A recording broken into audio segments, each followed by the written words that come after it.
Hello everyone.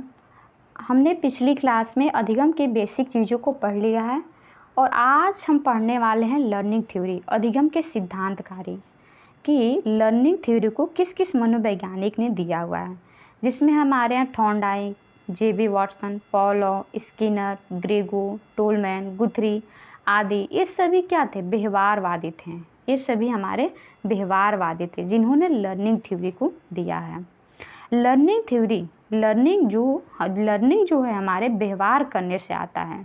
इन्होंने कहा कि लर्निंग यानी कि हम जो चीज़ों को सीखते हैं, व्यवहार यानी कि बिहेवियर करके चीज़ों को हम क्या करते हैं? सीखते हैं। इन्होंने कहा कि जब तक व्यवहार में बदलाव यानी कि बिहेवियर में चेंजेस नहीं होगा, अगर बिहेवियर में, आपके व्यवहार में कोई भी बदलाव, कोई भी चेंजेस नहीं होगा, तब तक लर्निंग नहीं होगा, तब तक उसको हम सीखने में नहीं मानेंगे। इन्होंने कहा कि जब तक व्यवहार में कोई बदलाव नहीं होगा तब तक हम उसको लर्निंग नहीं होगा। आज हम शुरू कर रहे हैं। आज का हमारा जो टॉपिक है वो हमारा थॉर्नडाइक का प्रयास और त्रुटि का सिद्धांत। कि आज हम यहाँ पे सबसे पहले थॉर्नडाइक के बारे में पढ़ेंगे कि इन्होंने लर्निंग थ्योरी में क्या दिया। इन्होंने बताया कि प्रयास और त्रुटि का सिद्धांत दिया और इन्होंने कहा कि बच्चा जो होता है, बच्चा व्यवहार करके सीखता है। ये क्या थे? व्यवहारवादी थे और इन्होंने कहा कि बच्चा जो भी चीज़ों को सीखता है वो व्यवहार करके सीखता है। इन्होंने प्रयास और त्रुटि का सिद्धांत दिया और कहा कि जितना ज़्यादा हम प्रयास करते हैं, जितना ज़्यादा हम प्रैक्टिस करते हैं, उतनी हमारी क्या होती है? गलतियाँ कम होती जाती हैं। आपने भी देखा होगा कि जितनी ज़्यादा आप चीज़ों को प्रैक्टिस कर लेते हैं उतनी क्या होती है? गलतियाँ कम हो जाती हैं।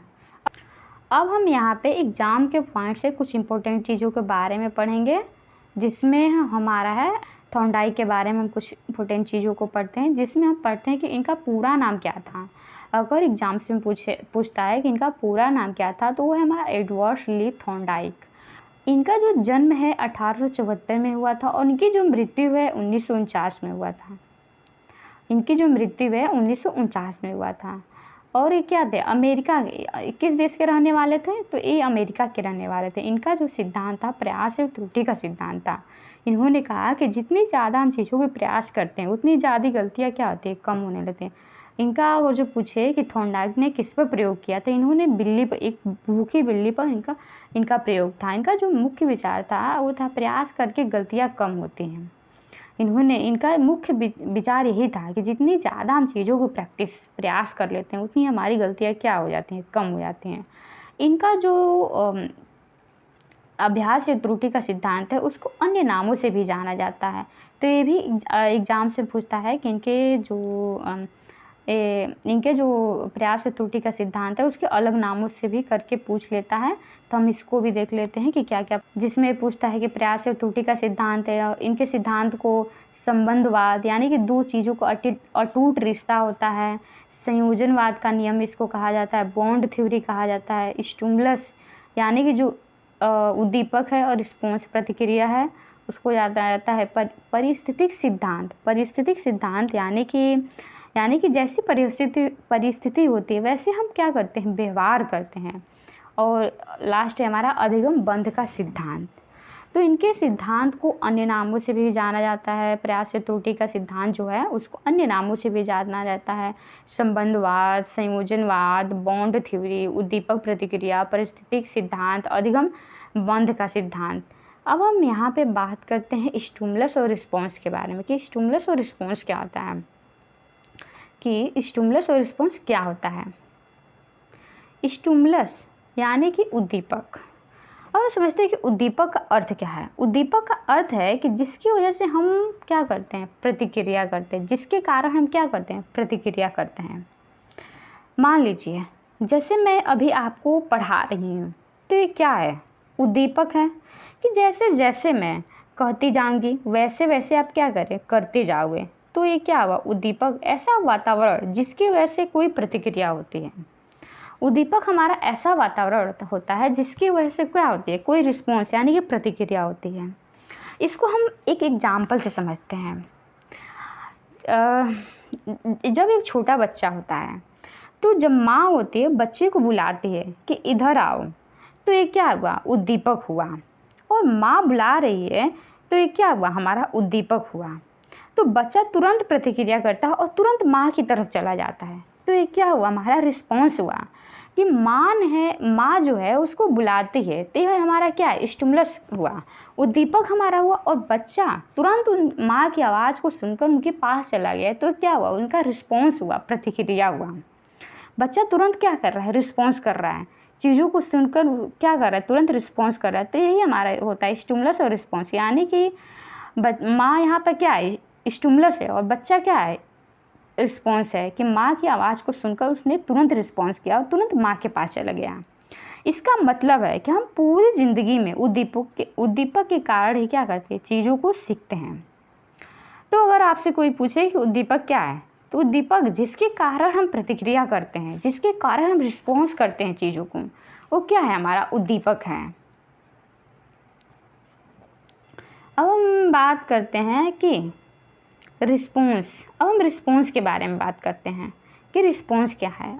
कि रिस्पॉन्स यानी कि व्यवहार करने के लिए हमारा उद्दीपक होता है, और उसके अनुसार जो हम प्रतिक्रिया भी बताया है कि माँ और बच्चे का जो प्रतिक्रिया था कि माँ हमारी स्टिमुलस थी और बच्चा क्या है, रिस्पॉन्स करता है, उनकी आवाज़ को सुनकर उनके पास चला जाता है। तो क्या रिस्पॉन्स होता है, यानी कि जो व्यवहार करने के उद्दीपक होगा और उसके अनुसार जो प्रतिक्रिया करते हो क्या हमारा रिस्पॉन्स होता है। हमारा रिस्पॉन्स यानी कि स्टिमुलस और रिस्पॉन्स, यानी कि हमारी स्टिमुलस और रिस्पॉन्स इन दोनों के बीच संबंध होता है। स्टिमुलस यानी कि किसी की बात को सुनकर तुरंत रिस्पॉन्स करना, ये हमारा क्या है, रिस्पॉन्स यानी कि प्रतिक्रिया हुआ, यानी कि स्टिमुलस और रिस्पॉन्स के बीच में क्या होता है, गहरा संबंध होता है। अब हम यहाँ पे बात करते हैं कि थॉर्नडाइक के प्रयोग के बाद। तो ये हमारा सबसे इम्पोर्टेंट चीज़ हो जाता है कि थॉर्नडाइक ने कैसे बिल्ली पर प्रयोग किया। तो थॉर्नडाइक का जो प्रयोग था वो बिल्ली के ऊपर था। उन्होंने एक भूखी बिल्ली पर क्या किया, इसका प्रयोग किया। उन्होंने एक भूखी बिल्ली को यहाँ पर क्या किया, एक पिंजरा बनाया और यहाँ पे एक भूखी बिल्ली को रख दिया। उन्होंने यहाँ पे एक भूखी बिल्ली को रख दिया और यहाँ पे उन्होंने एक दरवाज़ा लगा दिया और दरवाजे में यहाँ पे एक कुंडी लगा दिया। कुंडी में क्या क्या, कुंडी यानी कि जिसको हम लीवर, यहाँ पे उन्होंने लीवर कहा हुआ है, जिसको हम लीवर कहेंगे यहाँ पे। और भूखी बिल्ली को क्या किया, पिंजरे में डाल दिया। तो फिर क्या हुआ, इस भूखी बिल्ली के यहाँ पे थोड़ी सी दूरी पे ये क्या किया, खूब स्वादिष्ट मछली रख दिया, जिसका सुगंध क्या हुआ, उद्दीपक का काम कर रहे थे, और जिसकी वजह से वो बिल्ली क्या करती, रिस्पॉन्स कर रही थी, यानी कि प्रतिक्रिया कर रही थी। तो हम बात करते हैं यहाँ पे कि क्या क्या देखने को मिलता है। तो हम बात करते हैं ड्राइव, चालक, यानी कि भूख कार्य कर रही थी। भूख की वजह से बिल्ली क्या कर रही थी, उसमें कार्य कर रही थी बाहर निकलने के लिए। और स्टिमुलस हमारा क्या है, यहाँ पर मछली। स्टिमुलस हमारा क्या है,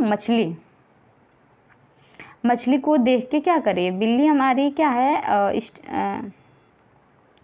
यहाँ पे हमारी स्टिमुलस जो है हमारी मछली है।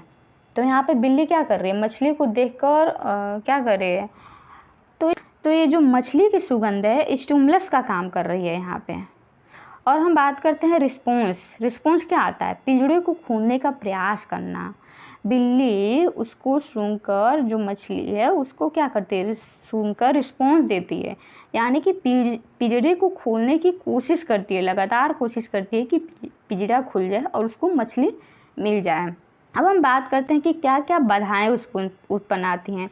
तो उसको चोट लगता है, उल्टे सीधे वो प्रयास करती है, बिल्ली बार बार पिंजरे में इधर उधर जाती है कि उसको क्या करे, पिंजरा कैसे भी खुल जाए और उसको मछली मिल जाए। संयोग से लीवर प्रेस हो जाता है और उसे मछली मिल जाती है।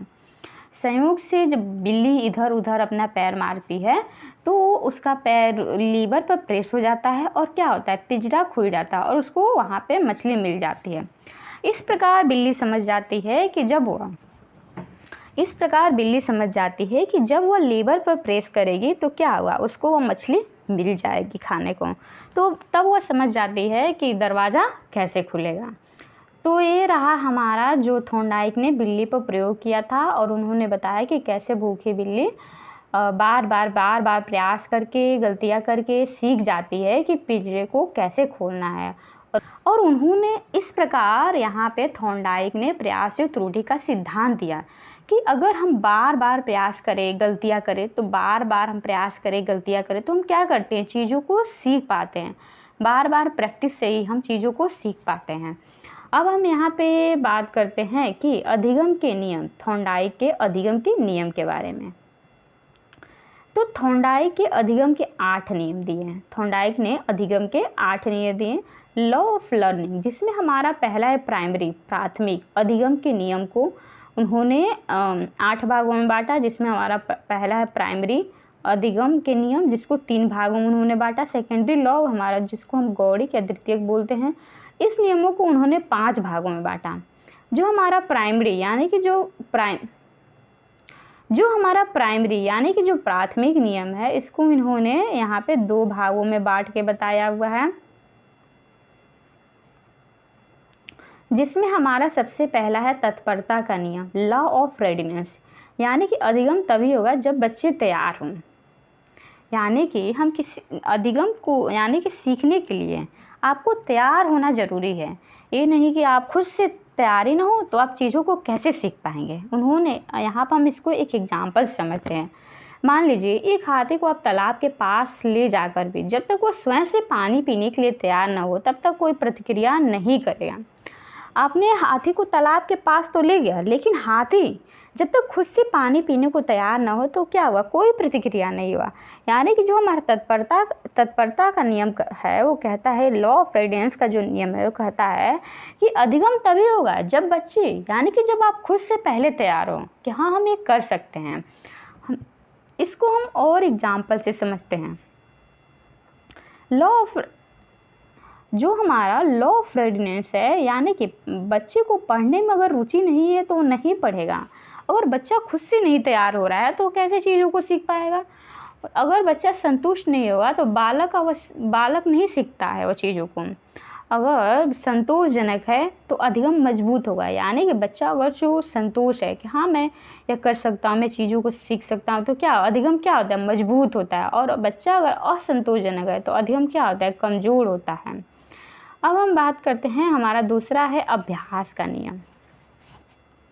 अभ्यास का नियम, लॉ ऑफ एक्सरसाइज।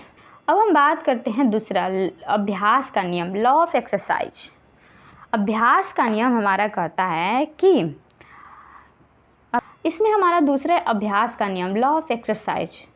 तो हम लोग कहते हुए हैं कि practice make a man perfect. यानी कि जितनी ज़्यादा आप चीज़ों को प्रयास करते हैं उतनी अच्छे से आप चीज़ों को क्या करते हैं, सीख पाते हैं। यानी कि जितनी ज़्यादा आप बार बार प्रैक्टिस करते हैं चीज़ों को तो क्या होता है, आप चीज़ों को बहुत अच्छे से सीख पाते हैं। अभ्यास से सीखना हमारा क्या होता है, मजबूत होता है। फॉर एग्जाम्पल मान लीजिए अगर कोई बच्चा है जो गणित में बहुत ज़्यादा कमज़ोर है तो हम उसको क्या करते हैं, जोड़ घटा गुणा भाग, धीरे धीरे हम उसको बेसिक चीज़ों को समझाते हैं कि क्या होता है। फिर हम उसको समीकरण बनाना सिखाएंगे, न्यूमेरिकल वाले सवाल को सिखाएंगे। तो अगर बच्चा बहुत ज़्यादा प्रैक्टिस करता है सवालों पर तो क्या करता है, धीरे धीरे वो सवालों को करना सीख जाता है। तो ये क्या है, प्रैक्टिस से ही हमें चीज़ों को सीख पाते हैं। और हम बात करते हैं डांस की। मान लीजिए किसी को डांस सीखना है, अगर वो डांस सीखना चाहता है तो बार बार डेली प्रैक्टिस करे, बार बार डांस करे, डांस क्लासेस ज्वाइन करे, बहुत सारा उसमें अपना टाइम दे, तो क्या हो, बहुत जल्दी वो चीज़ों को सीख पाएगा। तो अभ्यास का नियम जो है हमारा कहता है कि जितनी ज़्यादा हम चीज़ों की प्रैक्टिस करते हैं उतनी अच्छे से हम चीज़ों को सीख पाते हैं। तो आज का क्लास हम यहीं तक रखते हैं, मिलते हैं नेक्स्ट क्लास में। अगर आपको ये क्लास अच्छा लगा हो तो वीडियो को लाइक करें, शेयर करें, और चैनल पर नए हो तो सब्सक्राइब करना बिल्कुल ना भूलें। और थॉर्नडाइक का जो अभी इस क्लास में जो भी चीज़ें बची हुई हैं हम उसको आने वाले नेक्स्ट क्लास में करेंगे। तब तक के लिए धन्यवाद।